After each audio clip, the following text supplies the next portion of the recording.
Have you ever noticed how the scariest stories aren't about monsters or ghosts, but about that moment when you realize something in your perfectly normal world just isn't quite right? Today we're exploring a tale that masterfully plays with that exact feeling. That's such an interesting way to look at psychological horror. The way this story builds tension through ordinary details really gets under your skin. Well, what fascinates me most is how it uses sound to create this growing sense of unease. We start with these distant urban noises, police sirens, church bells, boat horns, and slowly progress to more intimate, threatening sounds. It's like the danger is literally getting closer with each passing moment. You know what's really clever about that progression? The way it mirrors Carol's own journey from the safety of the wider world into this isolated house. Speaking of Carol, let's talk about how the story plays with our perception of her. At first, she seems like this ordinary middle-aged woman seeking shelter. But there are these subtle hints that something's off, like that moment when she's described as slightly smiling, as if in anticipation. Hmm. And the way her physical description is so specific, it's almost like we're seeing her through someone else's eyes, isn't it? Exactly right. And you know what makes it even more unsettling? That photo she finds of the couple, where the woman has the same shoulder-length dark hair as Carol.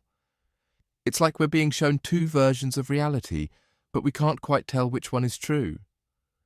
The timing of everything seems so carefully orchestrated, too. That radio broadcast about the escaped patient getting cut off at exactly the crucial moment. It's classic misdirection, but it works so well. And let's not forget how the story uses light and darkness. We move from moonlight to electric light to candlelight, each transition making Carol more vulnerable. Those 4 candles she lights, 2 star-shaped, 2 clear, 1 blue, 1 green, they feel almost symbolic, don't they? Well, that detail about the candles really caught my attention. In traditional storytelling, the number 4 often represents stability or completion. So having 4 candles might be suggesting a false sense of security. That's exactly what I was thinking. And the weather plays such a crucial role too. Those gale force winds and severe weather warnings aren't just background noise, they're actively cutting Carol off from the outside world, creating this pressure cooker situation where whatever's going to happen has to happen right there. The house itself becomes almost like another character, doesn't it? Modern, well-maintained, lived in, but somehow not quite right. You know what's really interesting about that?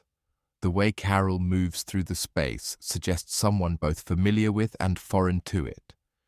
She has a key, but glances over her shoulder before entering. She knows where everything is, but examines the photos like she's never seen them before. So what do you make of that final sequence? The dream state, the approaching footsteps, that single knock at the door. Well, that's where all these layers of uncertainty come together perfectly.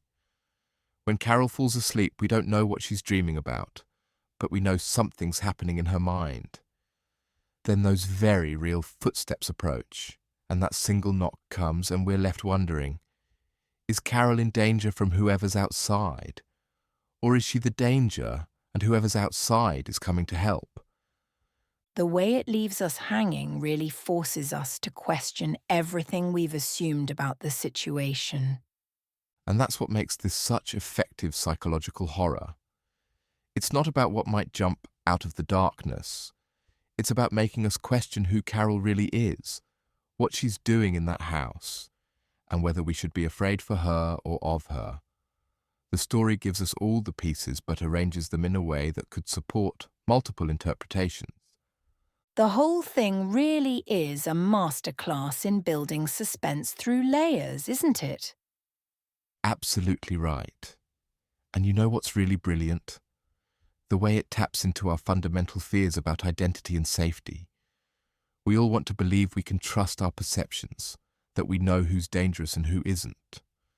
This story takes that certainty and completely undermines it, leaving us with nothing but questions and a growing sense of unease.